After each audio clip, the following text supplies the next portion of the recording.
Hello there! I am Sparkly Gutz and I'm coming to you with my first YouTube video ever. So I've wanted to make YouTube videos for probably most of my life, which is kind of crazy, and the fact that I've never done it. But I don't know, I was just always afraid of being super awkward and just people clowning me. But you know what? Wearing alternative fashion in public, you get people clowning you all the time, so I guess it was just time for me to do it. I was also pushed forward by Fluffy Tori. Recently, they came out with a video talking about how to make Lolita videos, and I was like, this has to be fate. Today, I've decided to do the Lolita tag, and this tag is by Mikaela. Sorry. Without further ado, let's get to the questions. So, question one is, what got you into Lolita? This is kind of funny. I distinctly remember being in middle school and, no, it was high school, yes. I distinctly remember being in high school and I had been exposed to Lolita through like anime and just like following kawaii blogs for years, but I was in my AP World History class and I was on my laptop and I was watching a Princess Peachy video, and that was the moment that I knew I had to wear Lolita fashion. I can't remember what video it was, but I was just so inspired by her and just like how Peachy is just so unapologetically herself, and I wanted to have that energy in my life. So I bit the bullet and decided that I was gonna do it. I was gonna wear Lolita fashion. Of course, it took me years to build up the confidence to actually wear clothes that I had bought outside, but that's definitely what got me into the style. Question two is, what kind of Lolita are you? An event Lolita or a lifestyle Lolita?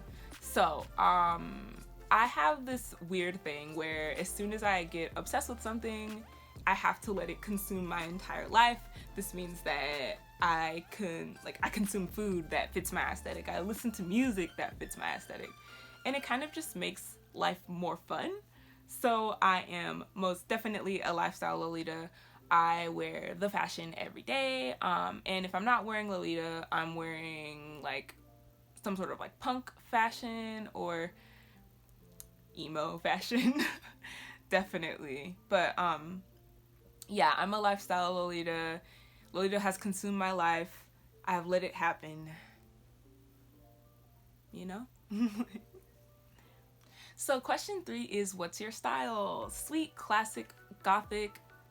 So, when I started out in Lolita, like I talked about, I was super into OTT Sweet because I have been consuming a lot of media like peachy and just like sugary pink and like but actually I'm kind of an old school Lolita now. Like I really like old school gothic aesthetics. I've also just really gotten into collecting dolls, so that influences my style a lot, and just like I like to call it soft spook.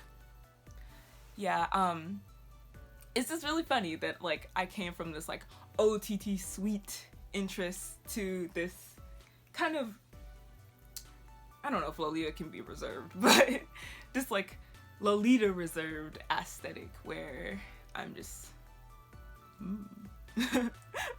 I kind of bled into question four, which is the style you started with the same style you are now? Yeah, definitely not. I actually could not see myself wearing OTT Sweet today. I don't know, it just doesn't fit where the growth that I've had since middle school. Definitely, like I really appreciate over the top sweet things, but I don't know, I just feel like I can't pull them off confidently, that is. All right, so question five is dream dress.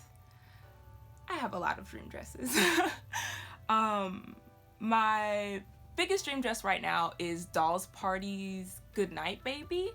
And Goodnight Baby is, I don't know, it's kind of sweeter than I would usually go with, but I as I said before, I'm just obsessed with porcelain dolls and just toys, like vintage toys. Like, definitely, if any print has toys or dolls on them, it needs to become mine. Yes, for a while, antique paper dolls by Dolls Party was one of my dream dresses, but I actually got it, and I don't know, it's just like really exciting to finally have a dream dress. I actually would probably say that Dolls Party, like, I just want every Dolls Party dress. There's also Dolls Factory by Dolls Party that I'm very partial to. But it's kind of a similar cut to paper dolls, antique paper dolls. So I feel like I could possibly live without it. Another dream dress of mine, I would have to say, is by Alice and the Pirates, and it is Saint Mephisto Cathedral. Probably butchered that, but oh my gosh, I am like the stereotypical Gothic Lolita, where anything with like cathedrals or crosses is my thing. So I've been scouring secondhand markets for this dress or skirt, whatever I can find, but I specifically like it in the black colorway. I'm kind of like I'm vibing with the like purple colorway, but I don't know, I feel like it just doesn't fit my closet right now, and it would be a little bit difficult for me to cord. But once I get the black colorway, maybe I'll think about getting the purple. Question 6 is, what subgenre would you like to try that you haven't felt brave enough to try? Okay, so I've always wanted to try Gouda Lolita, and I feel like there's a multitude of reasons why I don't want to do Gouda, mainly because like I'd want to DIY it myself, and that means like buying a white dress and like squirting red blood all over it. But I've actually seen some pretty like elegant Gouda Lolita looks that I think really like encapsulate like every sort of feeling I want to have from that specific subgenre. But yeah, I don't know, like I also just worry that I might make someone uncomfortable in public, because like not everyone's comfortable with blood and people have phobias. So I feel like if I did do Gouda Lolita, it would be on Halloween or something a little bit more reserved, because I just worry about how being in public will make other people feel, definitely. Not that I'm worried about looking different or like making people uncomfortable because I look different, but specifically making people uncomfortable with blood. All right. Question 8. Which do you prefer, Gothic Lolita Bible or Kara magazine? I'm a GLB person all the way. Specifically, there's a ton of artists that do the covers of GLB, and honestly, even to this day, their art definitely influences my art, and I really just want to own Gothic Lolita Bibles so that I can look at the cover art. I don't know, it's just like a certain aesthetic, and I just see it a lot in my own work, and it just really makes, like, this is what changed me into a Gothic Lolita. Definitely like looking at all of those covers with like the ornate lace and like kind of aristocratic, like high Victorian was just all right. Favorite brand. So I have a few. Besides being into old school Lolita and like old school Gothic, I actually am kind of into punk Lolita too. I don't know if I should call it punk Lolita. I don't know if it exactly fits into the style, but definitely love punk. So that being said, my favorite brand is Putumayo or Putumayo. I don't know how to pronounce that correctly, but specifically, I'm actually wearing a Putumayo skirt right now. I just love the cut of a lot of their stuff, and like specifically the cutsos are just chef's kiss. They're just so nice, and I don't know, I'm kind of into those skirts with a little less volume, not really like poof monster going on here. But putumayo, I feel like I just said that 3 different ways. It's fine. I covered every possible way I can say it. I also like Baby the Stars Shine Bright, but not because of their like newer prints.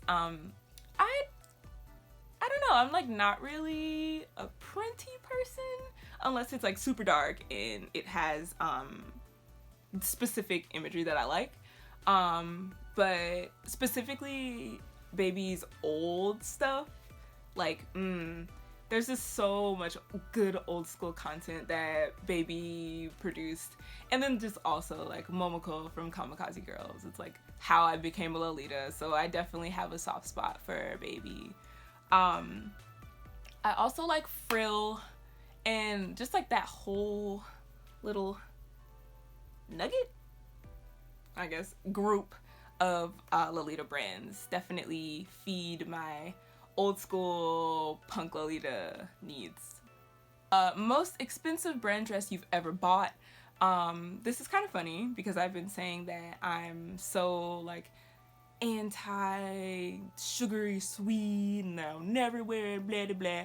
But my most expensive dress is actually from Angelic Pretty, and it's Sugar Cross, which is really funny. But it's the OP cut sew dress, and I love it. But the only thing is the fact that it's so expensive, I'm afraid to wear it outside. It's also white, so it's just so beautiful. Like specifically, just I love when like crosses are mixed with like pastel aesthetics. It's just everything to me. Question 11. Do you think you'll wear Lolita when you get older? This is kind of a hard question because I feel like I'm such a spur of the moment fashion person. Like 1 month I've been like wearing Lolita every day, and then out of nowhere I'm like grunge for like a few weeks, and then I bounce back to Lolita. I don't know, I'm just like always everywhere with my fashion, just kind of riding how I feel. And I think I'll always be alternative. I don't know specifically about Lolita, but I can say that out of all the fashion styles I've tried, I'm most attached to my Lolita clothes, specifically because of kind of the searching and, you know, like it's just a big escapade to find like dream dresses and just things you actually like that fit your style. So I don't know if I'll ever get rid of my Lolita clothes, but I don't know what the future holds. That's kind of a crazy question to think about.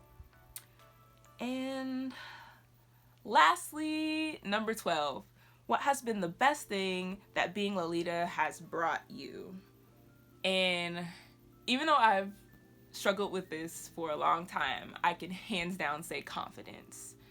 It's like wearing Lolita, you already look so different from everyone else that you just gotta take it with stride and just kind of go with it. You know, people are gonna look at you and be like, but it doesn't matter because, you know, you've spent time searching for these clothes. You know, you've studied, researched, and just like worked hard to build up cords that like I kind of feel like the confidence comes with the clothes. Before I started buying Lolita clothes, I was just so afraid of putting the fashion on. And I remember when I bought my first dress, which was a Baby the Stars Shine Bright dress.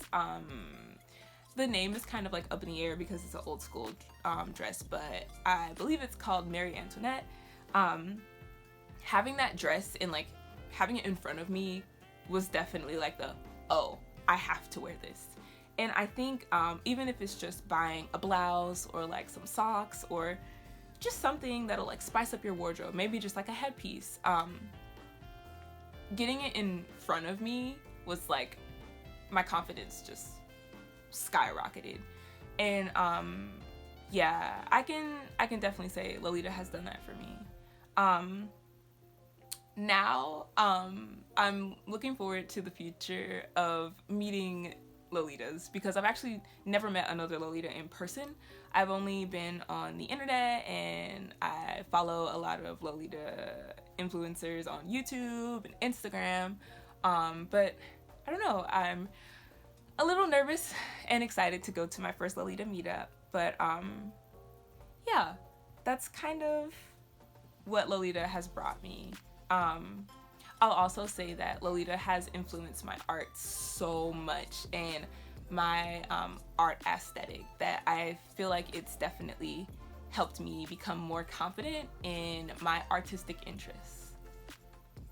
So that was my first YouTube video. I hope you enjoyed hearing another Lolita voice, or if this is your first encounter with a Lolita YouTuber, hello.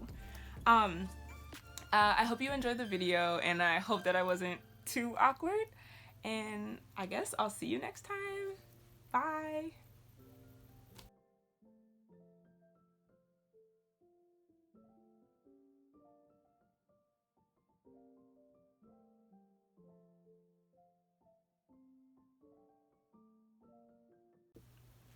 I just can't English, apparently.